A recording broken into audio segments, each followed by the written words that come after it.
Hello, my name is James Fitzgerald, and today I'll be exploring the analysis of two concurrent schedules of reinforcement conducted with a fish. The purpose of this study is to determine how a fixed ratio concurrent reinforcement schedule compares to a random reinforcement schedule as far as compliance among African cichlids, similar to humans when motivating operations are in place.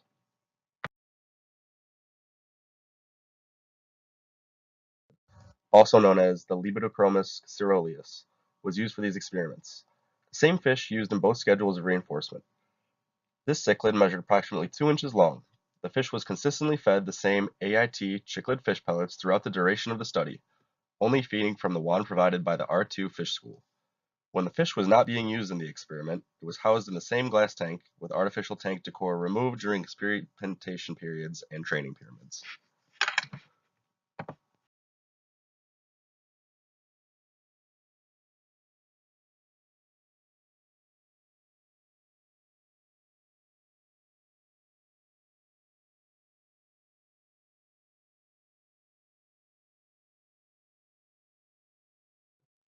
The apparatus used in this study was purchased brand new and never had any fish in it before this study started.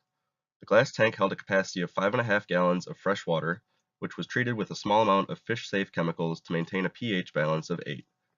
A small 10-watt heater was added to the apparatus to maintain a water temperature of 74 degrees Fahrenheit to mimic the Labidochromis caeruleus' natural habitat. The apparatus walls were bare, except for the exception of the small suction cup thermometer and the heater element. An appropriately sized filter element was added to the apparatus, and this was about 3.5 inches wide, 6.5 inches tall, and 7 inches wide. This filter was located on the external side of the tank, with the filler tube located in the water itself. The filler tube was submerged into the tank of approximately 3.5 inches. The inside dimensions of the tank itself were 16.1 inches wide by 8.4 inches deep and 13.6 inches tall. The apparatus used in the differential reinforcement portion of the experiment was a hoop attached to a small post. Overall height of the apparatus, the hoop itself, was approximately 7 inches tall, with the hoop diameter measuring approximately 3 inches. The hoop and post were anchored using a weighted base measuring 1 inch thick with a 2.8 inch diameter. All supplies used for training were part of the package provided by the R2 fish school. To provide the edible reinforcement to the fish, the provided wand was used. This wand was green with a red tip on either end. The compartment on one end was red and fit approximately 5 fish pellets in it for the reinforcement part. It was 0.4 inches in diameter and approximately 12 inches long.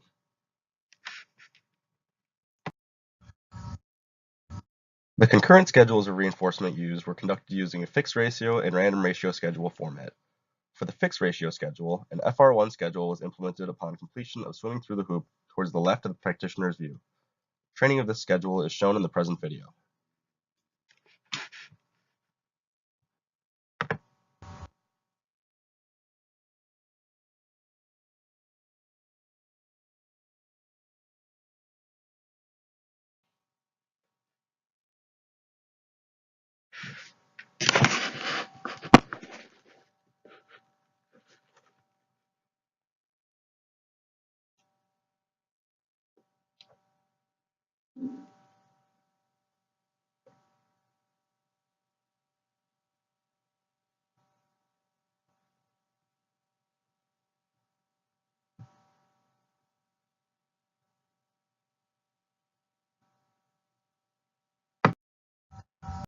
For the random ratio portion of the experiment, a random number generator was used to create a table through QTools in Excel, used as a guideline for when to reinforce the fish swimming to the right.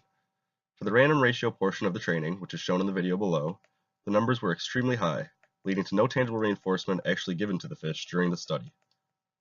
API cichlid pellets were used as a tangible reinforcer, as recommended by a local pet shop employee. Each trial consisted of 5 pellets placed into the wand at a time. The hoop position during training sessions was constant, and the wand being placed on either side of the tank was used as a discriminative stimulus throughout the study. Sessions were held twice per day and consisted of 4 trials. Subjects were allotted 5 minutes per trial to approach the stimulus. If the subject followed through the hoop in the desired direction, the trial was ended immediately following the response and was scored as a success given reinforcement. The completion was recorded and the fish was rewarded. The video shown below is of an unsuccessful trial, which was a majority of the random reinforcement results.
The present video was obviously shortened from the 5-minute duration, just for the purpose of this slideshow.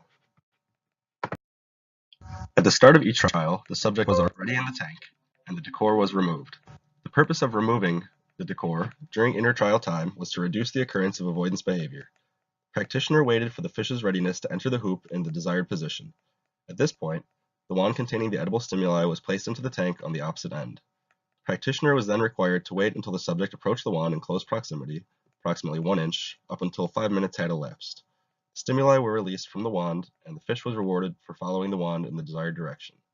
This was repeated 4 times per session, with 2 times focused on the FR schedule to the left and 2 enforcing the RR schedule to the right. After every 4 sessions, which was 2 days, the practitioner increased the distance from the wand to the hoop, requiring that the fish swim through the hoop even more to earn the reinforcement. The steps in the procedure were repeated with the remaining edible stimuli until all 4 trials were concluded for the session. During baseline trials, the wand was placed through the entrance of the apparatus. The fish did not swim towards the end of the apparatus within 5 minutes. The wand was moved closer to the fish's proximity. The practitioner then waited for the fish to approach. During treatment B, the wand was placed at the entrance of the apparatus on the side that the practitioner wanted the fish to approach, which was the left. At this point, the practitioner then waited for the fish to complete the desired behavior within the allowed time. Once completed, the fish was rewarded using the edible stimuli on an FR1 schedule. During treatment C, the experimenter implemented the same method as treatment B, however was operating under a random ratio schedule. The procedure was the same as treatment B, but reinforcement was provided upon the random schedule to the right.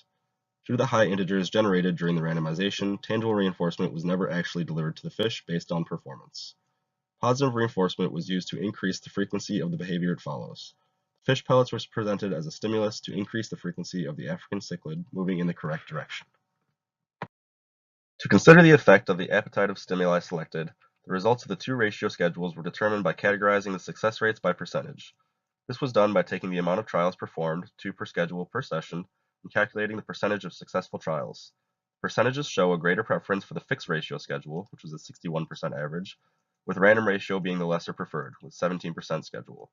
Baseline average success rate was 10%. Response latency was not measured in this experiment, however, an unsuccessful trial was scored as a 0 after 5 minutes of stimulus presentation. In this study, both treatments presented in this concurrent treatment design proved to increase the amount of successes in the African cichlid, completing the target behavior. During each trial, the fish was given the opportunity to complete the trial within 5 minutes. Out of 36 trials ran implementing treatment B, the fish was able to finish the apparatus in under 5 minutes 22 times, or 61% of the opportunities given. During the implementation of treatment C, the fish was able to finish the apparatus in under 5 minutes, 6 times out of 36 trials completed, resulting in 17% of the opportunities given. Although both treatments proved to be effective in increasing the baseline results of food retrieval and target behavior, treatment B provided more frequent encounters of completion than treatment C.